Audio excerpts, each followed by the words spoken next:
नमो अर्हन्ताण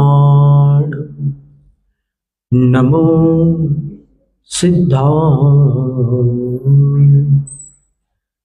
नमो आर्याण नमो वज्रायाण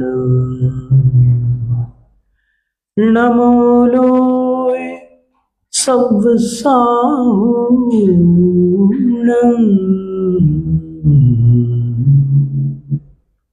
त्रिलोक त्रिकालवर्ती परमार्थ आप्त परमात्मा भगवान जिनेन्द्र देव द्वादशांग चतुर्दश प्रकीर्णक स्वरूप भगवती जिनवाणी सरस्वती देवी माँ और निर्ग्रंथ गुरु राजों को भक्तिपूर्वक प्रणाम वंदन नमन। पूर्व शताब्दी के धर्म धुरंधर आचार्य चारित्र चक्रवर्ती ज्ञानी ध्यानी तपस्वी परम श्रद्धेय शांति सागर गुरु राज को तीन भक्तिपूर्वक नमस्तु। दीक्षा शिक्षा गुरु आचार्य विद्यासागर महाराज को नमस्तु। इस धरती पर जितने भी आचार्य उपाध्याय साधु हैं उन सभी को नमस्तु। गणनी आर्यिका माताजियों को वंदामी, शेष आर्यिका माताजियों को भी वंदामी और अलक्ष लक्षलिका माताजियों को योग के बंधन इच्छाकार प्रतीक्षाकार। ध्यान सागर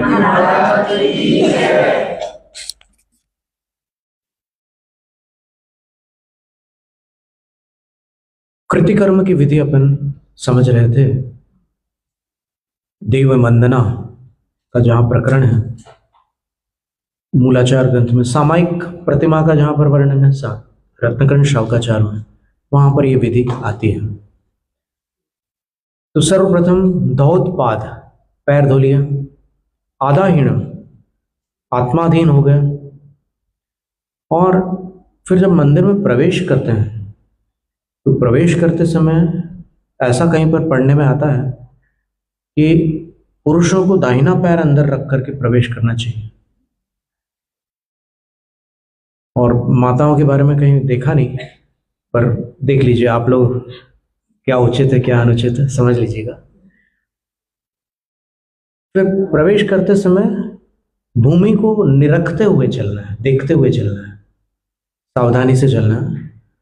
घंटानाद करते हैं तो घंटानाद के समय ये समझ लीजिए कि जैसे पूर्व काल में जब गुरुकुल होते थे तब एक विषय पूर्ण होता था तो घंटानाद होता था, फिर दूसरा विषय पूर्ण होता था तो फिर घंटानाद होता था। आज भी कई विद्यालयों में ये घंटे बजते हैं, कहीं पर बेल बजते हैं, कहीं पर इलेक्ट्रॉनिक कोई वो रहते हैं उपकरण। कुल मिलाकर वो उसी का प्रतीक है कि अब ये चेंज हुआ है। तो आपने जैसे ही घंटानाद किया तो अब आपका समय बदल गया। अब आप धर्म ध्यान में परमात्मा की आराधना वंदना उपासना में अब आप तत्पर हो रहे हैं। पीरियड बदल गया, घंटा बज गई। प्रवेश के काल में एक शब्द बोला जाता है, 3 बार बोला जाता है, निश्चयी निश्चयी निश्चयी। निश्चयी शब्द का अर्थ क्या है? तो जयपुर से प्रकाशित एक बच्चों की पुस्तक थी, बहुत वर्षों पहले हमने पढ़ी थी। उसमें लिखा था कि निश्चयी का अर्थ होता है सांसारिक कार्यों का निषेध। अब चूंकि आगम में ऐसा अर्थ कहीं नहीं है तो ऐसा अर्थ बच्चों को सिखाना एक प्रकार से जैन शासन की सीमा का उल्लंघन करना है। और चूंकि निश्चयी और निषेध कुछ मिलते जुलते शब्द हैं, तो चूंकि उच्चारण थोड़ा सा मिलता जुलता है, पढ़ने वाले को विश्वास हो जाता है कि ये सही है। निश्चय का अर्थ सांसारिक कार्यों का निषेध, बिल्कुल सही लगता है। ये भ्रांति है। सत्य क्या है? आचार्यों ने क्या लिखा? निश्चय का अर्थ।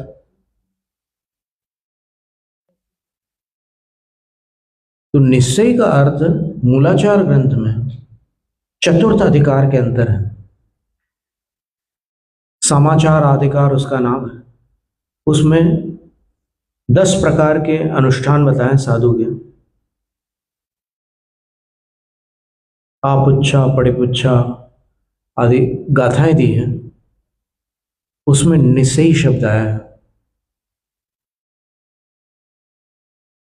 और उसका अर्थ करते हुए व्यवहार नय से उसका अर्थ क्या है और निश्चय नय से उसका अर्थ क्या है,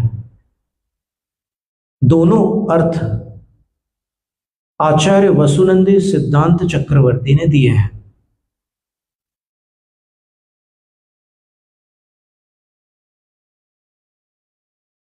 सिद्धांत चक्रवर्ती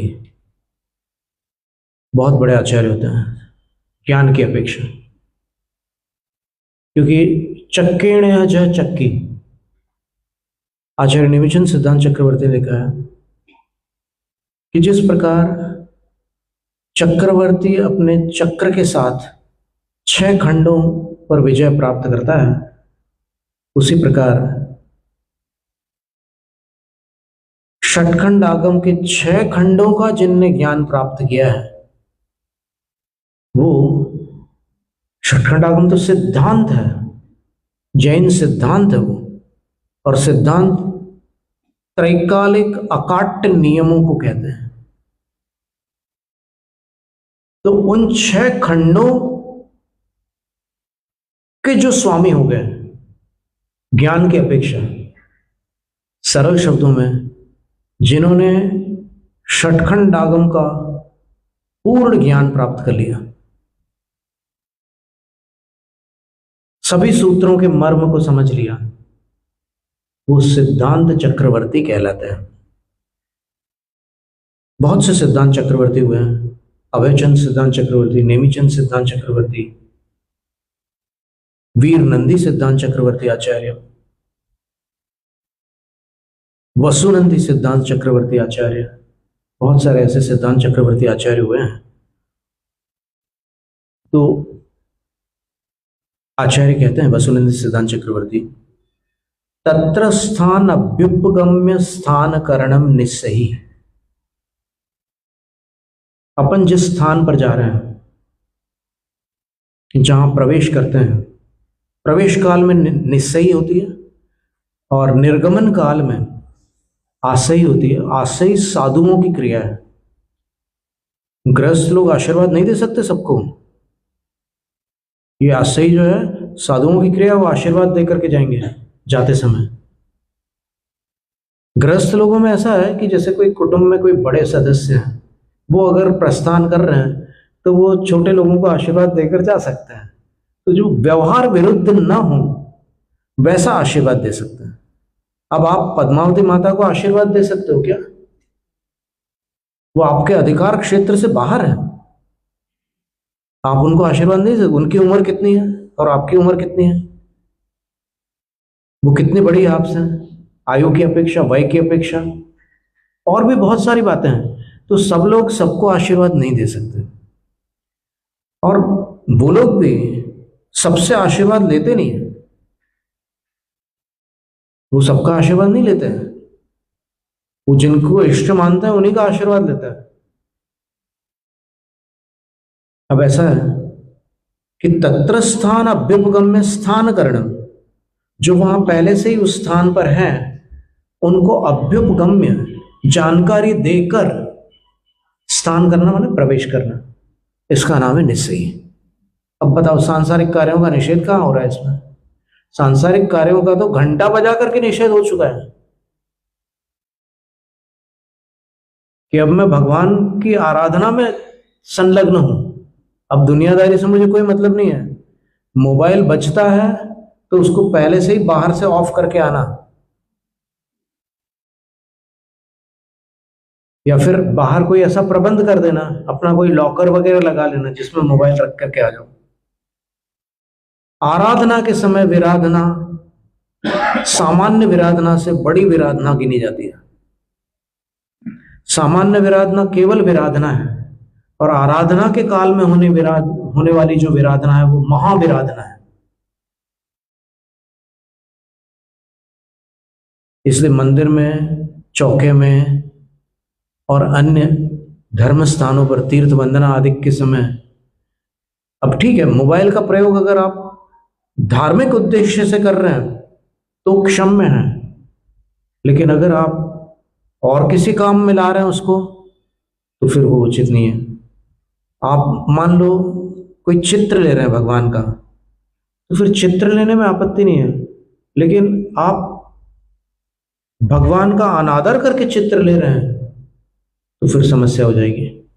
अनादर कैसे करोगे?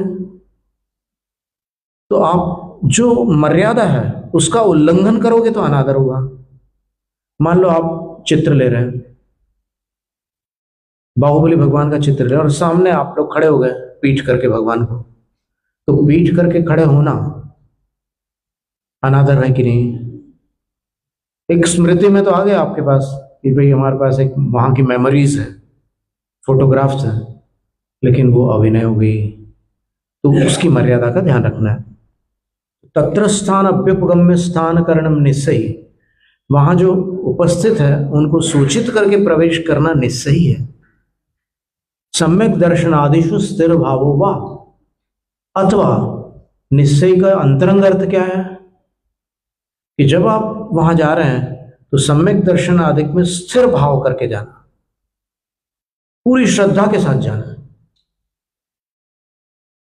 डगमग भाव लेकर के मत जाना, शंका लेकर के नहीं जाना। आप जा रहे हैं और वहां पर आपको शंका है कि भाई इतना तो मैं कर ही रहा हूं भगवान की आराधना, लेकिन मेरे काम तो अटके पड़े हैं। काम अटके पड़े हैं इसलिए आप भगवान को दोष नहीं दे सकते। काम क्यों अटके पड़े हैं ये तो सोचो ना। क्या आप ये मानते हैं कि भगवान वहां मोक्ष से आपके काम करने बैठे हुए हैं मोक्ष जा करके? ऐसा तो नहीं है। काम आपने अंतराय कर्म बांध करके अटकाए हैं खुद। पिछले जन्म में आपने वो कर्म नहीं बांधा होता तो अटकते क्या? और आपने दूसरों के काम में टांग नहीं अड़ाई होती तो आपके काम में कोई टांग अड़ाता क्या? तो फिर अपनी करनी आप भरे, सिर औरन के धरता, मंगत राय जी ने लिखा ना, सुल्तानपुर निवासी। तो फिर ये चीज लागू करो अपने, बिल्कुल सम्यक दर्शन आदि में स्थिर भाव करके वहां आगे बढ़ो। इसका नाम है निस्सयी। कितना सुंदर अर्थ। देखो, देव वंदना कोई साधारण क्रिया नहीं है। भले रोज करते करते आदत पड़ गई हो और वो जैसे कर रहे हैं वैसी आदत पड़ गई हो, पर आगम के अनुसार देखो कितने महत्व की क्रिया है। अब कोई पराधीन है तो फिर ठीक है, उसको सहारा लेकर के चलना पड़ सकता है, उससे कोई बाधा नहीं आ रही है। पर आप धर्म ध्यान करते हुए वहां पर अपना समय व्यतीत करें, और उसके बाद आकर के देखो प्रदक्षिणा लगा करके निस्संगो हम जनाना, अब मैं संग और सगे संबंधियों से रहित होकर आपके आराधना में आया हूं। सदनम अनुपमम, आप जिनेंद्रों के सदन अर्थात मंदिर को जो कि अनुपम है, मैं त्रिपरित्येत्य, तीन परिक्रमा लगा करके एत्य प्राप्त होकर भक्त्या, भक्ति पूर्वक भाले संस्थाप्य, मैं अपने दोनों हाथों को अपने ललाट पर संस्थापित करके फिर आगे के जो भी अनुष्ठान, स्थित्वा गत्वा निषद्योच्चरण परिणतोऽन्तः शनैर्हस्ते युग्मम् भाले संस्थाप्य बुद्ध्या मम दुरितहरम कीर्तये शक्रवंद्यम, मेरे पापों को हरने वाले शक्रवंद्य, इंद्रों द्वारा वंदनीय भगवान की वंदना करता हूं। तो ऐसे तीन परिक्रमा लगाइए। जिनालय के बाहर से लगा सको तो बाहर से लगाइए, अंदर से लगा सको तो अंदर से लगाइए, और फिर तीसरा विकल्प हमने कल बता ही दिया था। तो ऐसी विधि करते हुए ईर्यापद शुद्धि करना है। ये क्रिया कल बाकी रह गई थी। पहले एरियापथ शुद्धि करनी है। कैसे करनी है? तो एक छोटा सा प्रतिक्रमण है, 2-2.5 पैराग्राफ का एक छोटा सा प्रतिक्रमण है। और ये श्रावक कर सकते हैं क्या? बिल्कुल कर सकते हैं। आदि पुराण में भी इसका कथन है, 7वें पर्व में, आदिनाथ पुराण के 7वें पर्व में इसका कथन है, और हरिवंश पुराण के 22वें पर्व में इसका कथन है। सर्वप्रथम जो भी गृहस्थ मंदिर में आते हैं उनको प्रवेश की विधि पूर्ण करके फिर वहां भगवान के सामने एरियापथ शुद्धि करनी होती है, कि हमारे चलने फिरने में और यहाँ मंदिर आते समय भी यदि किसी जीव जंतु को बाधा पहुंची हो तो तस्य मिच्छामि दुक्कडम, मिच्छामि दुक्कडम नहीं है पाठ, मिच्छामि दुक्कडम है, मिच्छामि नहीं है। इच्छामि इच्छामि बोलते बोलते आप मिच्छामि मिच्छामि बोलने लगते हैं, तो ऐसा नहीं है। वो मिच्छा अलग शब्द है, और मे दुक्कडम यानी मेरा दुष्कृत, मेरा दुष्कृत मिथ्या हो, अर्थात फल रहित हो जाए, निष्फल हो जाए। मैं प्रतिक्रमण कर रहा हूं, मेरे से जो गलती हुई है उसका निराकरण हो जाए, मेरा शुद्धिकरण हो जाए, ये उसका अर्थ है। तो आपको 2 पैराग्राफ है छोटे से, हमने कहा भी था कि हम आपको ये चीजें दे सकते हैं, और अगर आप चाहें तो इसको हार्ड कॉपी बना करके सब लोग इसका प्रयोग भी कर सकते हैं। तो क्या करना है आपको? कर चरण तनु विघाता दटतो निहत प्रमादत प्राणी ईर्यापतमिति भीत्या मुंचे तद्दोषहान्यर्थम ईर्यापथे प्रचलिताद्य मया प्रमादा देकेन्द्रिय प्रमुख जीव निकाय बाधा निर्वर्तिता यदि भवेद युगांतरेक्षा मिथ्या तदस्तु दुरितम गुरुभक्ति तुमे पडिक्कमामि भन्ते, ये प्रतिक्रमण है। पडिक्कमामि भन्ते, भन्ते यानी भगवन, हे भगवन मैं प्रतिक्रमण करता हूँ, जो मेरे से अतिक्रमण हो गया तो मैं उसका प्रतिक्रमण करता हूँ। एरिया वही आए, विराहण आए, अणागुत्ते ऐगमणे निगमणे ठाणे गमणे चंकमणे पंक्ति, पूरा पाठ है, एक अनुच्छेद, एक पैराग्राफ हो गया। उसके बाद नमोक्कारम पज्जवासम करीमी तावकायम पावकम दुच्छरिम भूसराम बोलकर एक कायोत्सर्ग करना है। जो चलते फिरते समय जीव जंतुओं को बाधा मेरे हाथ से पहुंच गई है, मेरे पैरों से मेरे शरीर से बाधा पहुंची है, तो उसका मैं प्रतिक्रमण करता हूँ और कायोत्सर्ग करता हूँ प्रायश्चित में। तस्य प्रायश्चित्त करणम काउत्सकम करोमि भूसराम। 9 बार नमोकार मंत्र पढ़िए बिल्कुल दिल से, कि मेरे से जो चूक हो गई है उसकी शुद्धि के लिए मैं 9 बार नमोकार मंत्र पढ़ रहा हूं। 9 बार नमोकार मंत्र कर लिया। उसके बाद ओम नमः परमात्मने नमो नेकांताय शांतये। एरिया वही सालोच्यों उत्तर दक्षिण पश्चिम 14 विदिशासु विहरमाणे जुगंधर दिठा भवेण दट्ठा पमाद दोषेण डबड़े। ज़्यादा कठिन नहीं है, अभ्यास की बात है। पहली बार सुनने में तो हम तो भयंकर रूप से डर गए थे जब हमने पहली बार ये सुना था कि संघ के सारे साधुओं को कंठस्थ है, हम कैसे कर पाएंगे, ऐसा लग रहा था। तो शुरू में कठिन लगती है कोई चीज, पर वो असंभव नहीं होती, अभ्यास से वो सरल हो जाती है। देखो आप भी जब कभी पढ़ते होंगे विद्यालय में, महाविद्यालय में, तो पहले दिन तो आपको सबके नाम नहीं पता थे, और जब फेयरवेल पार्टी हुई तब एक एक के सरनेम भी पता थे। कैसे ऐसा हुआ? तो अभ्यास से। उसी प्रकार आपको ये भी अभ्यास करना है, और फिर दर्शन पाठ पढ़ना है। भगवान की वंदना करते समय दर्शन पाठ पढ़ना है। तो इस विधि को अपन आगे और जारी रख सकते हैं, अभी इतना आपको ध्यान में रखना है। और वो जो कृतिकर्म की प्रक्रिया थी वो तो आपको खास हृदयंगम करना है, और उसके लिए हम आपको ये पूरा पाठ दे सकते हैं। जिनके पास डिवाइस हो तो एयर ड्रॉप वाला डिवाइस हो तो फिर इसमें से वो चला जाएगा। हम आपको व्यवस्थित करके देते हैं ना, जो जो हम बता रहे हैं वो ज़्यादा बेहतर होगा कि आप मंदिर के बाहर वाले गेट में प्रवेश कर रहे हैं दूर से आपको शिखर जी दिख रहे हैं मंदिर के, तो आपने नतमस्तक होकर प्रणाम किया। बाहर का गेट है, वहां से प्रवेश किया तो अपने आप को धन्य भाग्य माना। पैर धोए और वहां भावना की कि हे भगवान, जल से मैं पैरों की धूल धो रहा हूं, आपके दर्शन रूपी जल से मैं आत्मा की धूल जो धोऊंगा।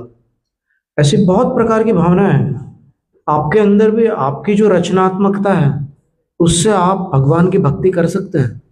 सबके अंदर कुशलता होती है, पहचानने की जरूरत है।